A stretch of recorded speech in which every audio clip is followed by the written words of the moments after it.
rising up the middle. He's in! Utah leads. Daniels for the win. Caught. It's gone. LSU does it. Mason Taylor.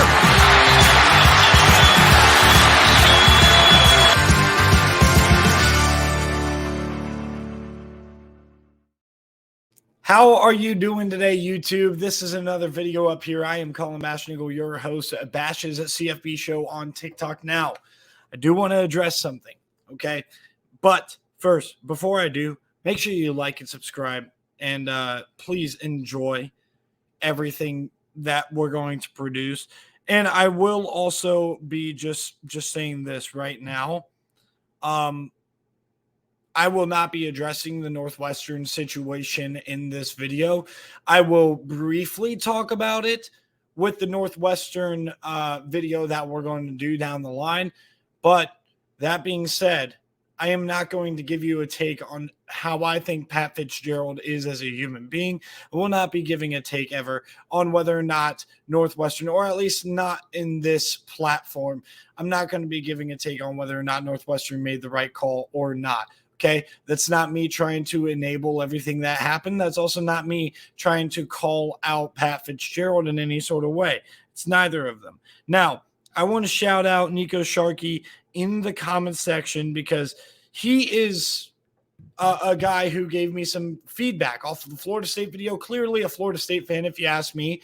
And I'm hoping this video is better because of it. A lot of what he had said has a lot of value. Now, again, the point of these videos are for me to display to you a lot of information and then make my own generalizations based on the information that I give you, or based on the information that I know about the team and how good I think they are, and not overdo it with the areas of concern. I was off base on a couple of things. I mispronounced some names as well that I care about a little bit less. I know who a lot of these players are. I watched every single team. Butchering names and something like that. That might happen on occasion just because of the fact that I am human, and I did struggle in the Florida State video from the looks of it, which is my most popular video to this point. I acknowledge it, and I'm hoping to be better because of it. So thank you for your feedback to Nico. I said that right? Nico Sharkey. I think, was it Nico Sharkey? Let me see here. Yeah, Nico Sharkey. That's what it says. I can't remember. I couldn't remember, actually, for sure. And I also need my notebook to be able to make a good video. So with that being said, we're going to talk about the Virginia Tech Hokies, which is a team that plays Florida State this year. Like I said, like and subscribe. Check out this playlist up here if you want to see the rest of the videos, and all the videos that are going to come up in the future are going to be posted there. All right, we're going to start with players leaving. You only lose one crucial player that declared for the NFL draft, which is Chamari Connor. Excuse me, kind of had a hiccup right there. He's a cornerback in that secondary that, we'll talk about a little bit as we go through the roster. Transferring out, quarterbacks, 3 of them transferring out. Devin Farrell leaving for Rhode Island. Taj Bullock leaving for Akron. And Jason Brown leaving for Jackson State. Running backs, Keyshawn King going off to Western Michigan, and Kenji Christian going off to NC State. NCANT. Now, the one thing I will say, Keyshawn King, a guy who transferred, he played a little bit of ball last year, not a ton, right? I think they have their guy. In fact, Keyshawn King was their leading rusher last year, but I think they have their guy at running back, a more developmental guy that we're going to talk about here in a little bit. Wide receiver Dallin Wright going out to Jackson State. Interior offensive lineman, and this one's pretty tough, and I've never heard of him, but I think it's Nikolai Bujnowski, Boise. Going to Boise. He's going to Boise. So Nikolai Bujnowski. Hopefully I did that one right. That's a pretty tough name. Never heard of him, never seen him play, but he's going off to Boise State. 3 edge rushers are going to be gone. It is Kyrie Moisten going off to Cincinnati, as well as Matthew Carroll Matheus Carroll going to Kent State, and then Eli Adams is going to NC Central, and then finally edge rusher Lakeem Rudolph going to Campbell. Then another defensive lineman, more of an interior guy, in Desmond Mahmoudi. Again, not a name I've seen. Mahmoudi going to Rhode Island. Linebacker Keyshawn Artis going to Northern Illinois. Cornerbacks Armani Chapman, which I'll talk about Armani Chapman here in a minute. And then DJ Harvey, Armani Chapman going to North Carolina, and DJ Harvey going to San Jose State. Now, when it comes to Chapman, he was a defensive back that played a decent bit last year. Not a ton, but he got some run nonetheless. They returned their best DB, in my opinion, on this squad from last year, outside of maybe Connor. But even Connor, I'm not sure if he's got as much upside as a guy that I'm going to bring up here in a later time. Man, I am struggling through this video. I'm so worried about the mistakes. I need to stop worrying about the mistakes and move on and focus on, having some success here. All right, transferring in for the Virginia Tech Hokies. Now, as you look at transfers out, you can tell with the Virginia Tech Hokies that they did not necessarily lose a bunch of players that are exactly stars. They did lose Caleb Smith in the transfer portal. He medically retired at Notre Dame. I was aware of that after I did the Notre Dame video, where I was basically like, Caleb Smith transferred in there, but I don't know where he is in this whole entire mix. So I'm assuming he's going to play some receiver. I'm going to talk about the NC State game because they play NC State again this year, and that was a great game. That was very defensive heavy, but a couple of big moments by Grant Wells, 2 deep pass plays to Caleb Smith.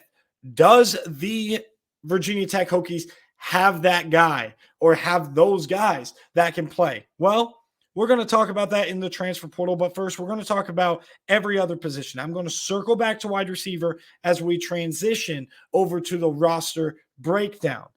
Quarterback Kyron Drones comes in from Baylor. I previewed Baylor yesterday. Running back Baishul Tutin is coming in from NC-A&T. Again, I just watched some tape on NC-A&T in preparation for this video later last night. I hope I'm saying that. Baishul Tutin.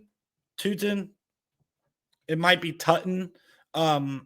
But with that being said, this kid is really, really good. I believe he ran for over 1,300 yards, if I remember correctly, from NC-A&T. Now, is he going to be able to play on a Power 5 level? We'll see. Offensive tackle Clayton Frady comes in from George Washington. What?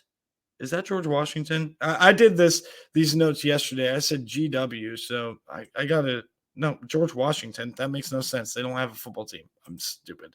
Let me figure that out as I read the portal here, kind of multitask a bit. Why does that say GW? What? Antoine Powell coming in from Florida. He's an edge rusher, linebacker. Stone Snyder coming in from VMI, and he was a pretty decent player for VMI last year. And Derek Canteen coming in from Georgia Southern, a really, really good player from Georgia Southern last year, a cornerback that they could definitely replace Armani Chapman with a little bit, I guess. Gardner Webb. I didn't watch any tape of his. Pardon me. Clayton Frady, Gardner Webb. I screwed that up. Okay, that's a genuine mess up for sure. So anyway, we are going to get into the roster breakdown in a second. But first, I want to talk about breakout players. And it goes back to the transferring in, right? So breakout players, you have 3 wide receivers coming in. Jalen Lowe coming in from Jalen Lane coming in from MTSU. He had a big game against Miami last year in that upset victory. He's a really good player. Daquan Felton comes in from Norfolk State, a bad team, leading receiver on a bad FCS team. I'm a little bit less high on him than the other 2 guys. But with that being said, I think there is a chance that he could be a really good player. He was the best player on his offense last year at Norfolk State. And then finally, Ali Jennings. Last year was a little bit of a disappointment for him, but he was initially recruited to West Virginia, right? And he was hyped up a lot in the preseason. And I think he still was a really good receiver last year. He ended up not playing, if I remember correctly, the last couple of games of the year for Old Dominion. And Ali Jennings is a guy that could definitely be a threat for Grant Wells in this offense. So, breakout players, I'm looking at Jalen Lane specifically as a wide receiver that could break out, but also Ali Jennings, now about Byshul Tutton being a help in that running back room. So those are the breakout players as we go over to the roster breakdown. Now, as I look at this roster, I have a glaring question. You watch the film and the tape from Virginia Tech last year, and they definitely struggled on the offensive line. A lot of times it seemed like Grant Wells was running for his life. So that offensive line, they are going to have to piece together a lot of things.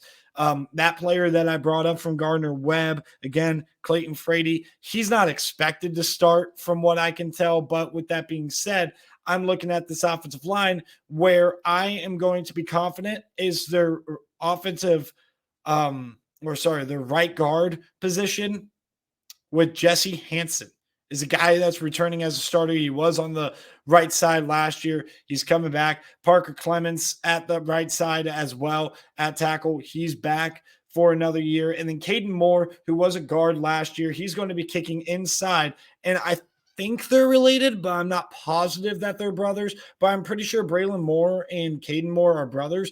So Braylon Moore, the younger brother of Caden Moore. Again, if I'm wrong on that, you can correct me. But here's why I'm making that assumption. They're from the same hometown, right? And they play a similar position. Caden Moore, a starter last year, redshirt junior. He's going to kick the center. Braylon Moore is going to go to guard. Xavier Chaplin is the question mark at tackle. Is he going to be the tackle, or will Bob Schick, a more experienced player that is more of an interior guy, if you ask me, will he be able to play that position? But that's the offensive line that's going to be protecting Grant Wells.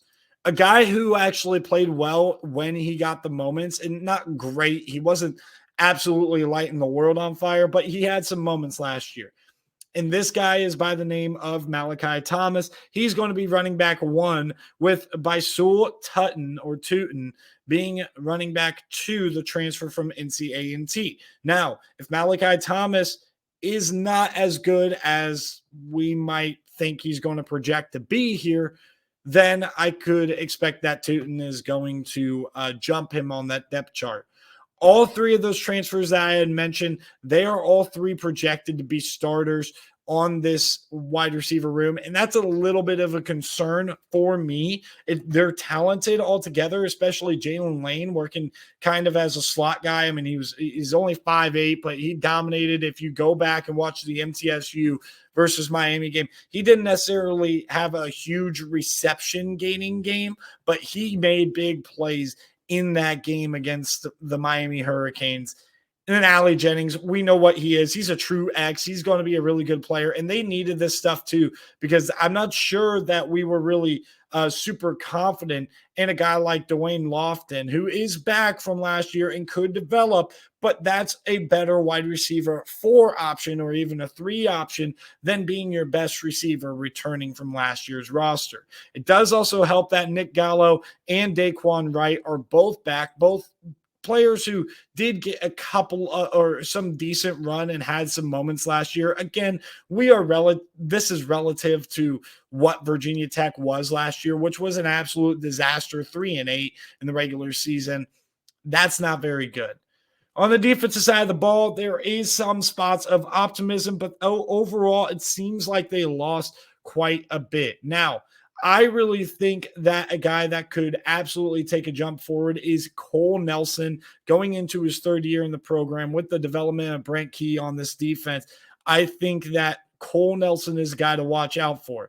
Other guys who are projected to start, and this is what I'm going to do if I'm not really sure about these, projected to start, Mario Kendricks and Norrell Pollard is expected to start in the interior of this 4-3 system. And then CJ McCray is expected to be the guy on the other side of the field of of Nelson and Cole Nelson last year. Now, they did not get to the quarterback a ton at all. Cole Nelson had 2 sacks last year. CJ McCray also had 2 sacks last year.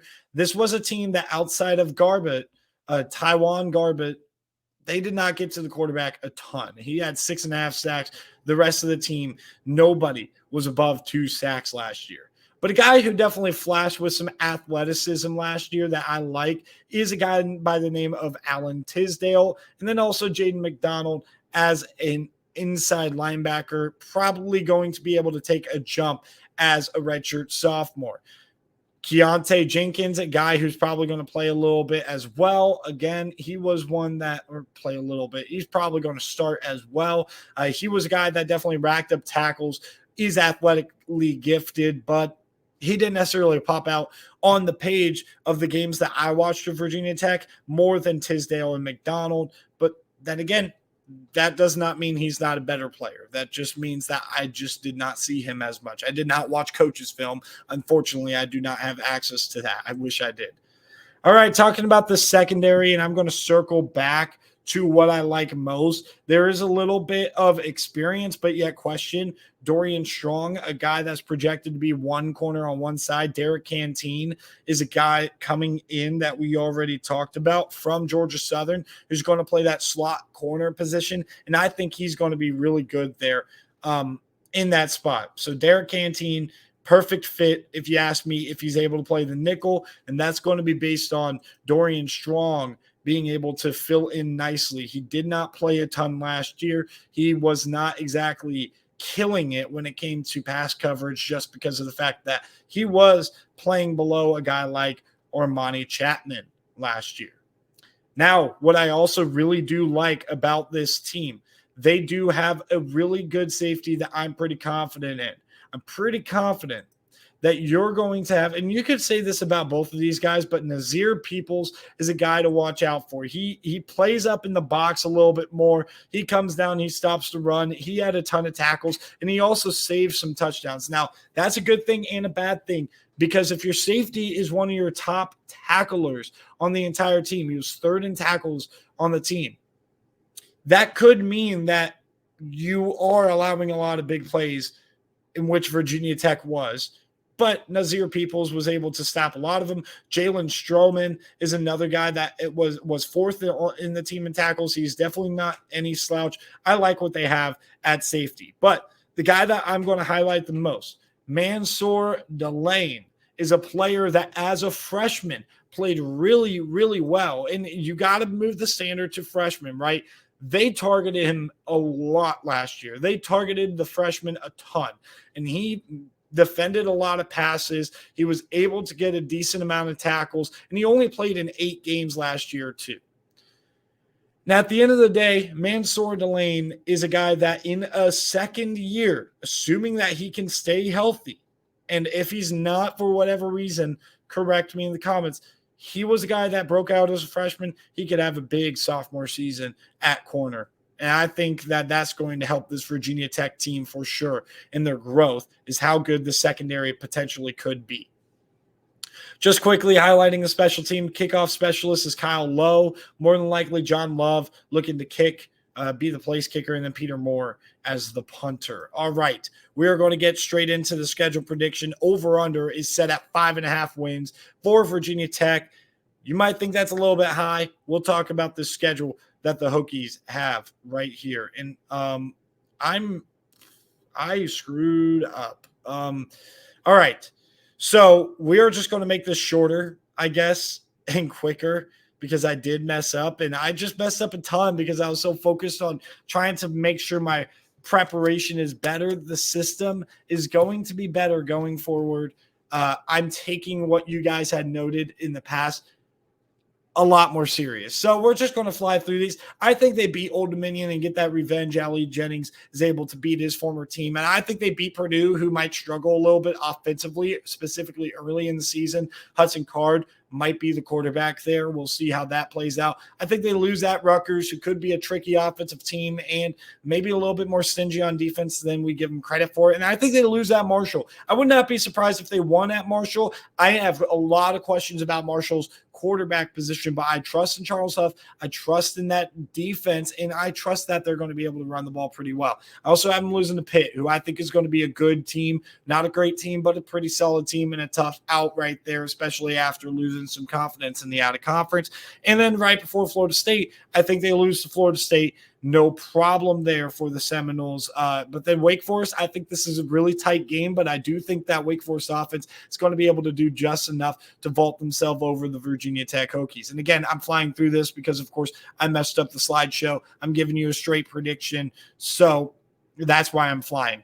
Off the bye, I think they beat Syracuse and then pull off an upset at Louisville. I think this is when their offense starts clicking. Those new receivers and that two-headed monster at running back really starts to emerge, and Grant Wells settles down. Again, if you look at this bottom line ticker, 9 touchdowns, 9 interceptions last year, but a lot of that had to do with the offensive line. The offensive line can settle down with those two brothers together on the interior and having a returning starter on the right tackle spot and the left tackle becoming a better position for you at Virginia Tech.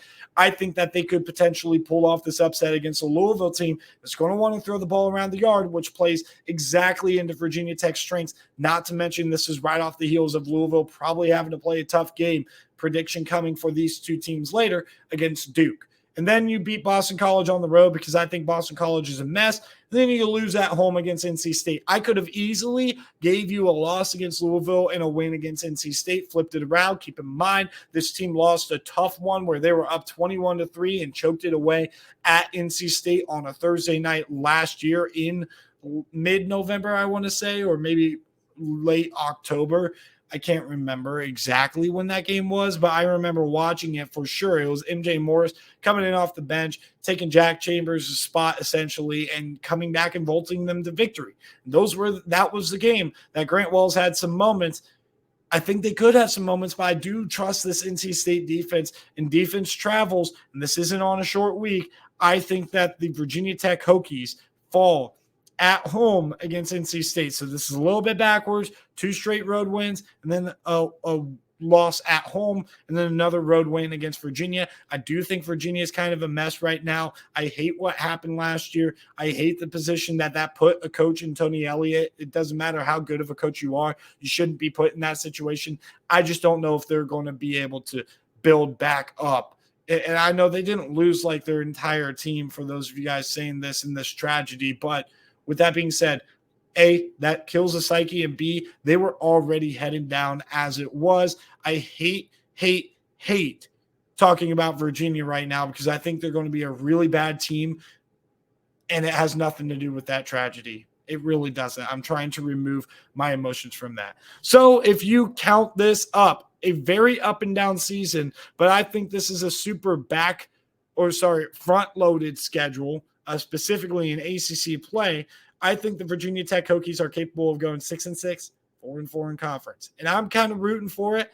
Shout out to Menzies out there, my Virginia Tech fan out there, but I'm not going to tell you guys that over under of 5.5 wins is something you should play. I'm just not confident in it, and I'm not ready to tell you that. So, like I said, Virginia Tech 6-6, 4-4 in conference.